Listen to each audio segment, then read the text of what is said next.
Bonjour, je m'appelle Valisa Cheyanan. Je vais présenter ma recherche sur l'analyse du personnage de Marie-Antoinette dans des films américains à différentes époques du cinéma. Ce sont le film Marie-Antoinette en 1938 de Van Dyck et en 2006 de Sofia Coppola. Parce que Marie-Antoinette est un symbole de la culture visuelle d'aujourd'hui. Elle représente la beauté, la mode et le luxe. Et puis, elle est le personnage historique qui apparaît souvent sur l'écran. Et il y a des personnages variés. Donc, je m'intéresse sur la représentation de Marie-Antoinette et voudrais comprendre comment les deux films et le personnage Marie-Antoinette sont différents dans les deux époques des films. Et j'ai choisi le film de Marie-Antoinette de Van Dyck et celui de Coppola, qui raconte directement de l'histoire Marie-Antoinette. Cette recherche est qualitative pour expliquer la différence de deux films et du personnage de Marie-Antoinette.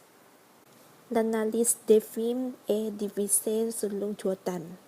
Premièrement, la comparaison de deux films en 1938 de Van Dyck et en 2006 de Sofia Coppola. Deuxièmement, le personnage de Marie-Antoinette dans deux films. Et troisièmement, la vision de Marie-Antoinette pour les deux réalisateurs. J'ai choisi et analysé quelques scènes dans le tableau.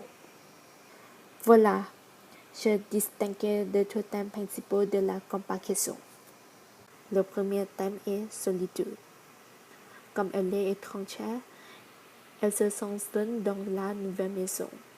C'est peut-être pourquoi elle devient une fêtarde et une femme extravagante.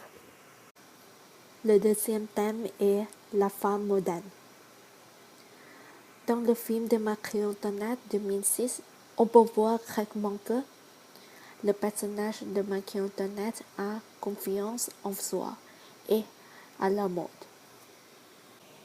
Le troisième thème est le romantisme. Le film de Marie-Antoinette de Van Dyck se caractérise par le romantisme. Les personnages s'insistent sur le sentiment et l'individualisme. Par exemple,